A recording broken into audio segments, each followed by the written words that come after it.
अब त्योहार के माने हम लोग नहीं जानते हैं। त्योहार के सीधा सीधी मतलब होता है त्योहार। कहाँ पढ़ी थी सरस्वती, किस कॉलेज में, किस स्कूल में, कितना क्लास पढ़ी थी और कौन मास्टर पढ़ाए थे, कभी आप लोगों ने सोचा है? सत्यनारायण की कथा सुनने से जब ये सब कुछ बढ़ता, धन संपत्ति बेटा, तो क्या आपके घर कहवाता? केवल अपने घर कहवाता। और दावा के साथ मैं कहता हूं, ये ब्राह्मण के घर में कभी कथा नहीं होता है। सत्यनारायण भगवान की कथा क्या है? मैं दावे के साथ कहता हूं, यदि कोई रामायण भारत का आदमी हमसे रामायण पर तर्क कर ले और एक भी सबूत पहुंचा दे तो मैं गुलामी करूंगा उसका।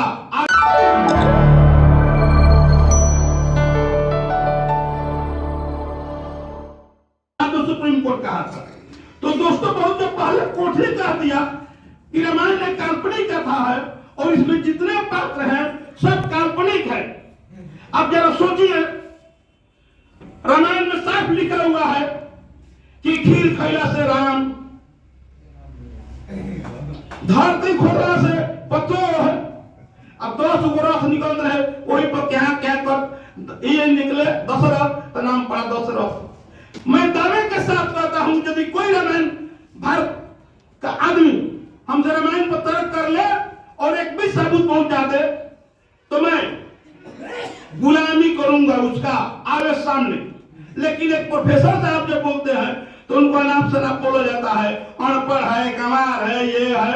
और इसी कड़ी में चंद्रशेखर साहब को बिहार में 2 केस होती है, एक आरा न्यायालय में और एक मोतिहारी न्यायालय में। आरा में केस करने वाले कौन भाई साहब होते हैं? तो हमारे ही जिले के सुनाधारी सिंह यादव के बेटा कमलेश यादव यही केस करते हैं। कौशल यादव गुआ कौन बनते हैं? तो कमलेश यादव, बाबूजी का नाम नहीं लेंगे। और उसमें एक बात बनता है शैलेंद्र राम, जो नाइट कराने वाला चमार जाति का लड़का अधिवक्ता है। दोस्तों सोचिए, क्या हम ब्राह्मण अधिवक्ता नहीं है? राजपूत लाला ये जाति के अधिवक्ता नहीं थे, लेकिन किनसे केस कराया गया, किनको गुआह बनाया गया? और वही मोतिहारी में सुरेंद्र यादव से केस कराया जाता है और वहां भी एक चमार एक यादव गुआह बनते हैं। दोस्तों, हम कहां हैं? कहते हैं मनुवादी खिलाफ लड़ाई लड़ेंगे, मनुवादी सरकार को हटाएंगे। हम स्वयं मनुवादी हैं दोस्तों, हमारे ही बीच के लोग मनुवादी हैं। हम दावे के साथ कहता हूं दोस्तों, इसमें जितने लोग बैठे हैं, मेरा मानना है, मैं समझता हूं कि 90% लोग सत्यनारायण भगवान का कथा सुनते हैं और उसमें साफ लिखा हुआ है कब बेटा के शादी तिलक, बेटी के शादी तिलक, नया मकान बनवाते हैं तो पंडित जी आपको बताते हैं कि सत्यनारायण भगवान के कथा सुनने से धन बढ़ता है, संपत्ति बढ़ता है, शिक्षा बढ़ता है, खेत बढ़ता है, सब कुछ बढ़ता है। भाई साहब, वही ब्राह्मण आपको क्या नहीं कहा, क्या नहीं किया।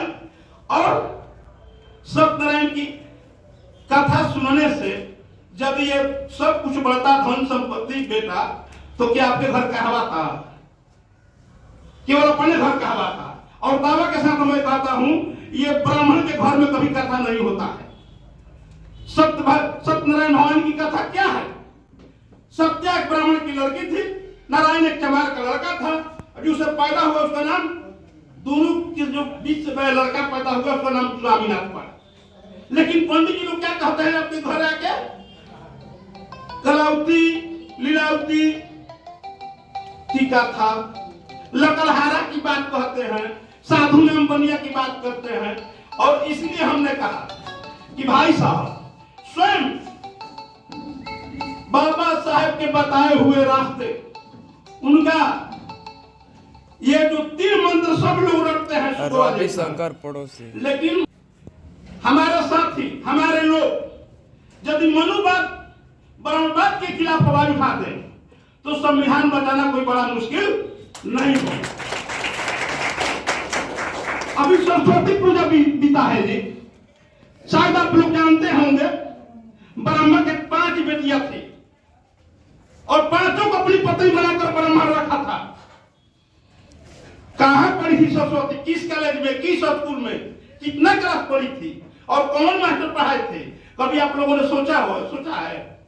केवल आप मान लेते हैं, जानने के फिराक में आप नहीं है भाई साहब। तो मेरा कहना है, आपसे आग्रह है कि पहले जानिए तब मानिए।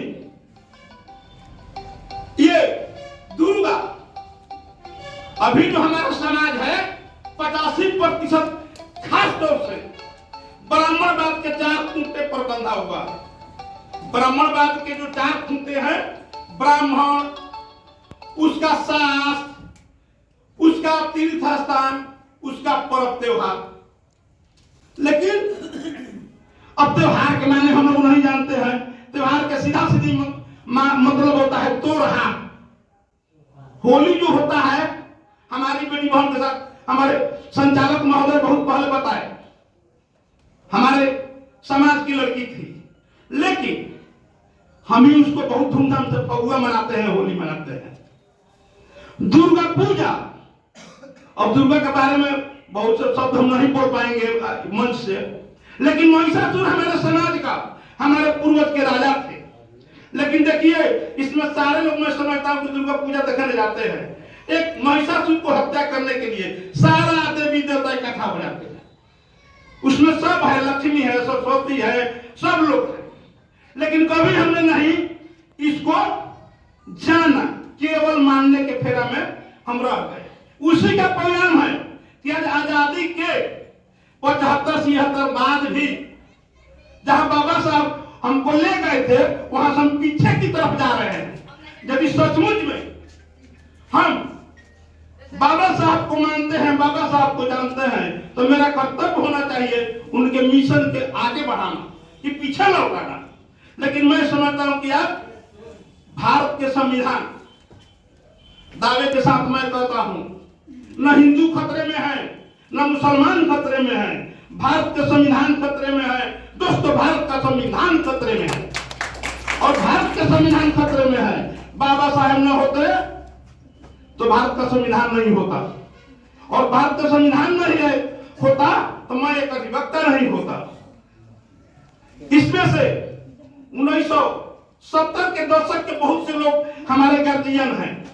क्या दशा थी, मैं स्वयं अपने गांव में खटिया पर बैठ कर नहीं पढ़ सकता था। दोस्तों, हमारा गांव सामनी है, बहुत पहले से वहां मिडिल स्कूल था, लेकिन हमारे फादर 1938-39 में 89 पढ़ते थे, वहां नहीं पढ़ने दिया गया था। बाबा साहब के इतिहास में हम पढ़े हैं, हमारे साथ भी तो वही हुआ है, फिर भी हम कहां हैं। बाबा साहब ने कहा था कि जिस दिन हमारे समाज में 10 अधिवक्ता, 10 वकील, 20 डॉक्टर, 30 इंजीनियर हो जाएंगे, हमारा समाज बदलेगा। लेकिन मैं आराम में रहता हूं, बाबा साहब के दिया हुआ, किया हुआ, जितने हमारे समाज के लोग आराम में नौकरी पेशा करते हैं, घर बनाए हैं, सब लोग के घर में एक देवता का घर बना हुआ है भाई साहब। सभी लोगों का एक देवता का घर बना हुआ है, और उन्हें पूछिएगा तो क्या कहेंगे, ये तो भगवान का देन है। अरे तार नौकरियों भगवान के दे रहे तो तार दादा के बने कहां पूरे भाई, खटिया पर बैठा खाती बांध की पिटात रही जा।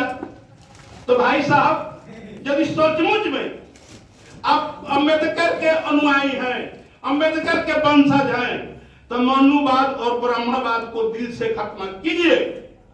14 अप्रैल को घर घर बाबा साहब का जयंती मनाइए, और बाबा साहब को लिखा हुआ, दिया हुआ जो 22 प्रतिज्ञाएं हैं, मैं समझता हूं उसको पढ़ कर यदि अमल में ला देते हैं तो आज बदल जाएगा भारत, नया भारत हो जाएगा, नया संविधान भी हो जाएगा। आज जिसकी सरकार है केंद्र में, दोस्तों,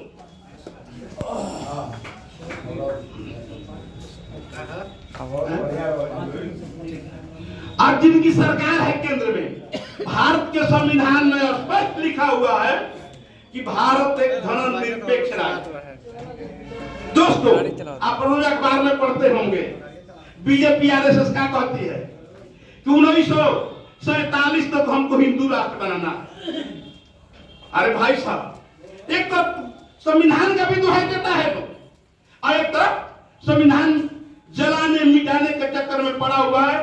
आपको हिंदू मुसलमान के बीच फंसा करके, लड़ाई में फंसा करके, मंदिर मस्जिद की लड़ाई में फंसा करके वो अपना काम करते जा रहा है। हम चुपचाप बैठे हुए हैं। एक भाई साहब आरक्षण को बोल रहे थे और कहता है आरक्षण नहीं खत्म होने देंगे। 2016 में भाई साहब मोदी की सरकार ने 2 कानून बनाई है। एक कानून बनाई है कि निजी जितनी संस्थाएं हैं उसमें आरक्षण नहीं लागू होगा, आरक्षण को खत्म कर दिया गया। दूसरा कानून बनाया 16 में कि जो 100 नंबर की परीक्षा होती थी और हम लाते थे एससी का लड़का 90 तो हम जनरल कैटेगरी में जाते थे। ये कानून बना दिया गया कि यदि हम 100 में 99 भी लाएंगे, 100 भी लाएंगे तो अपने ही कैटेगरी में हमको जाना होगा। ये देखिए कैसे आपको मार रहा है। और एक तरफ हिंदू मुसलमान को फंसा कर रखा हुआ है। आरक्षण की जहां तक बात है, 1991-92 में जब मंडल कमीशन लागू करने की बात आई तो सुप्रीम कोर्ट ने कहा कि 49% से अधिक सीट को आरक्षित नहीं किया जा सकता है। इस बात को मान लेते हैं, लेकिन इसी देश भारत में केरल में 69% आरक्षण है। संविधान में स्पष्ट लिखा हुआ है कि जिसकी जितनी भागीदारी उसकी उतना ही हिस्सेदारी। तो भाई पिछड़ा वर्ग के लोग तो 52% है, तो 52 दे देना चाहिए, लेकिन मिला कितना? 27%। अब सोचिए 49, 100 में 49 रिजर्व हो गया 85 लोगों के लिए। 100 सीट पर 49 सीट में बांटेंगे 85 और 51 सीट पर बांटेंगे 15। फिर अभी आकर क्या किया कि ईबीसी के नाम पर, आर्थिक कमजोर लोगों के नाम पर 10% आरक्षण दे दिया। तो हो गया 49 10 59, 95 लोगों के लिए 59 है। अब 5% लोगों के लिए आजो की तारीख में 41% रिजर्व है। फिर भी कुत्ता आरक्षण चिल्लाता है। पहले आरक्षण का विरोध करता था, अब फिर आरक्षण लेकर कप दे बैठ गया। और सरकार की नीयत देखिए, भारत में पर 2.5 लाख को इनकम टैक्स लगता था, आयकर 2.5 लाख को। और जब उन लोगों के आरक्षण देने की आई, सवर्णों के आरक्षण देने की बात आई तो कहा कि 8 लाख तक जिसकी वार्षिक आमदनी होगी उसको गरीब माना जाएगा।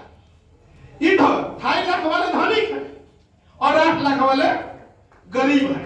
देखिए इसका नीति और नियम।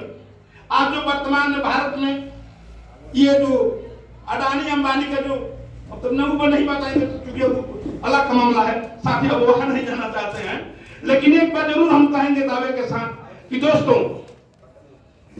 जब तक आप मनुवाद ब्राह्मणवाद को ढोइएगा और चाहिएगा कि हम साथ साथ अंबेडकर को भी लेके, ये चलने वाला नहीं है।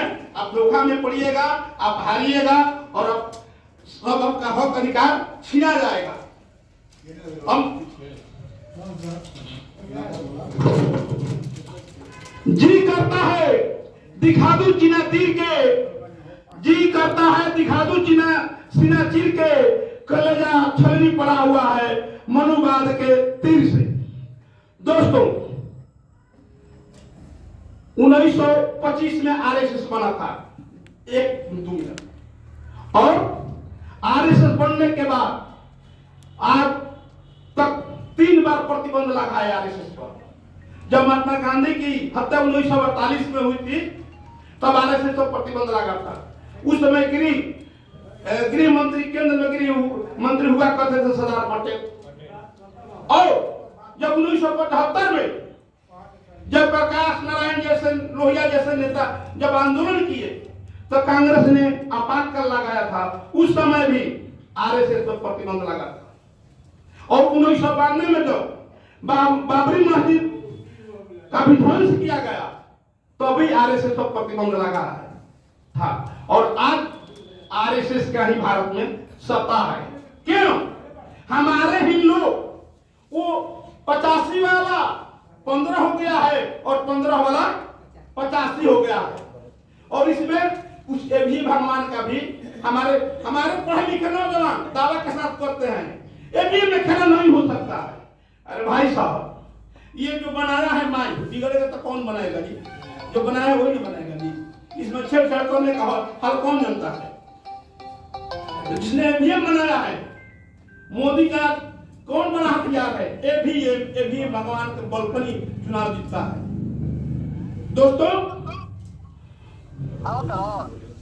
कहाँ बड़ो तो अभी मंगल भी है या नहीं? अरे सेवा के मसीहा, अगर तू ना संभले तो सत्ता के मसीहा वतन बेच देंगे, धारा बेच देंगे, गगन बेच देंगे, नदी नाले और पर्वत बेच देंगे। अरे सेवा के मसीहा, अगर तू ना संभले तो सत्ता के मसीहा वतन बेच देंगे, वतन बेच देंगे। इन्हीं सब बातों के साथ जय भीम, नमः बुधाय, लाल सलाम करते हुए हार्दिक अभिनंदन।